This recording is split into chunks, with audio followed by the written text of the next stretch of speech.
The match hasn't even started yet, but someone has already painted their face. Another person is wearing the same jersey they've worn for every important game. Someone refuses to sit in a different chair because they believe it brings bad luck. Across the world, millions of people are doing strange little rituals. The strange part? Deep down, they know those rituals can't possibly change the result. So why do they keep doing them? Why do intelligent people suddenly become superstitious? Why do calm people scream at a television? Yes! And it's a magnificent goal by number 10. What a strike! Why do complete strangers hug each other like lifelong friends? Most people think football changes people, but psychology suggests something much more fascinating. Football doesn't change people. It reveals parts of the human mind that usually stay hidden. Imagine walking into a stadium for the first time. Thousands of people, wearing the same colors, singing the same songs, moving together. For a moment, you stop feeling like one individual. You become part of something much bigger. That's one of the oldest instincts the human brain possesses. Long before football, long before cities, long before history was written, human beings survived by belonging to tribes. If your tribe survived, you survived. If your tribe lost, your future became uncertain. Thousands of years later, the danger is gone, but the instinct remains. Only now, instead of hunting together, we support together. We're one! Instead of carrying spears, we carry flags. Instead of protecting villages, we protect colors. The game changed. The brain didn't. But that's only the beginning. Because the first mystery isn't why football fans become emotional. The real mystery is why millions of perfectly rational people suddenly start believing in luck. And the answer reveals something remarkable about the human brain. A man has watched every match, wearing the same old jersey. It's faded, too small, almost falling apart. Yet before every big game, he wears it again. Not because it's comfortable, because he believes it helps his team win. Logically, he knows it doesn't. So why does his brain still believe it? Because uncertainty makes people search for control.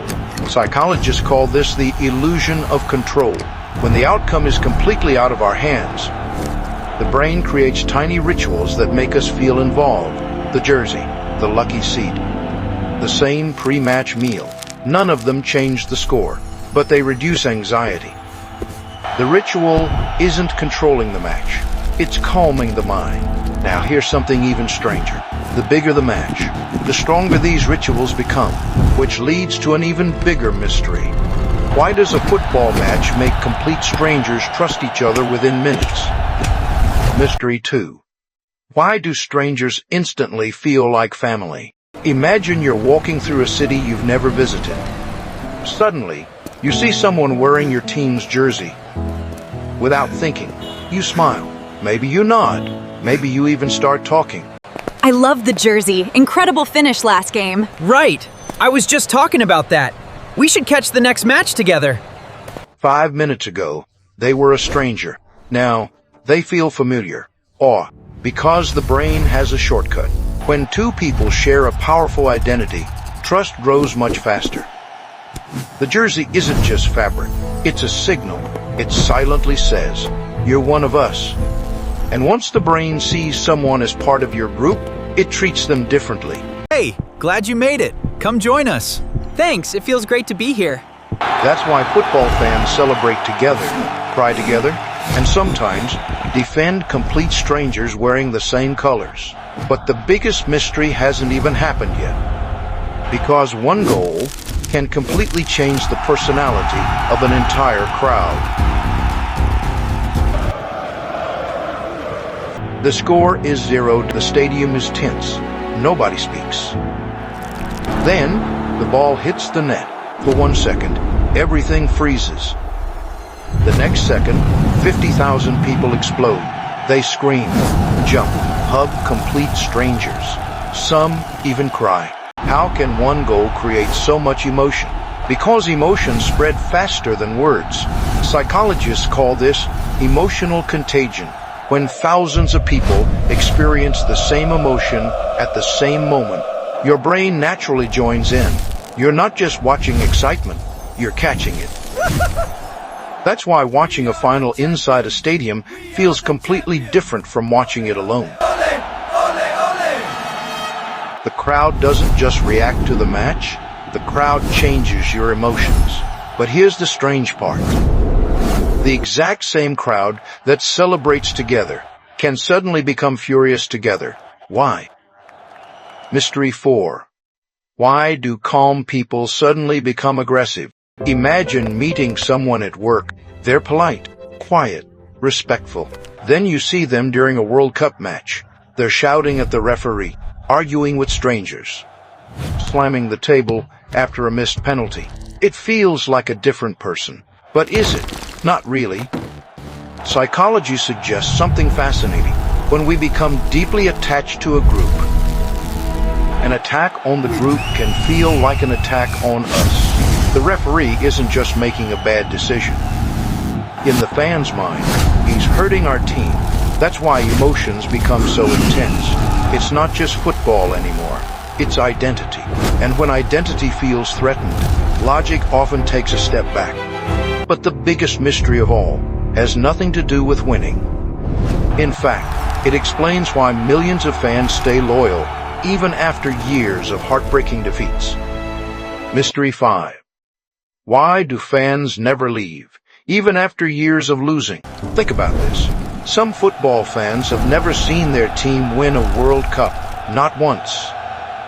They've watched heartbreaking defeats, missed penalties, last-minute goals, years of disappointment. Yet when the next tournament begins, they're back, wearing the same jersey, singing the same songs, believing this year will be different. Why?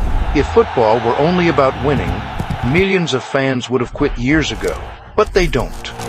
We stand together with all of our might. Because they aren't loyal to victories. They're loyal to belonging. The team becomes part of their identity. Supporting it isn't a hobby anymore. It's part of who they are. That's why changing football teams feels almost impossible. It would feel like changing a part of yourself. And here's something fascinating. Psychologists have found that people who strongly identify with a group often experience greater resilience after setbacks. In other words, the team may lose, but hope survives. And hope keeps bringing people back every single tournament. Now think back to the beginning of this video. You thought football fans were reacting to a game. But maybe they were never reacting to football at all. Maybe they were responding to something much older, the ancient human need to belong, to believe, to celebrate with others, to feel that for 90 unforgettable minutes, they're part of something bigger than themselves.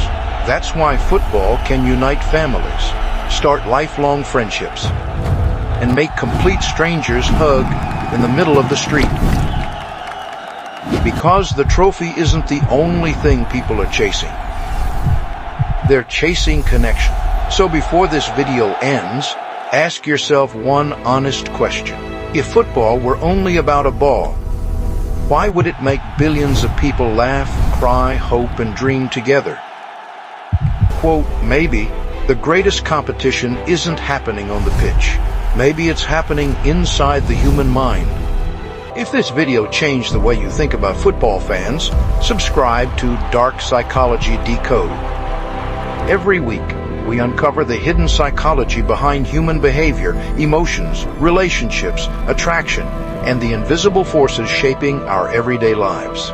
Because once you understand why people do what they do, you stop judging their behavior and start understanding the mind behind it. Until next time, stay curious, question the obvious, and remember, people don't fill stadiums because they love football.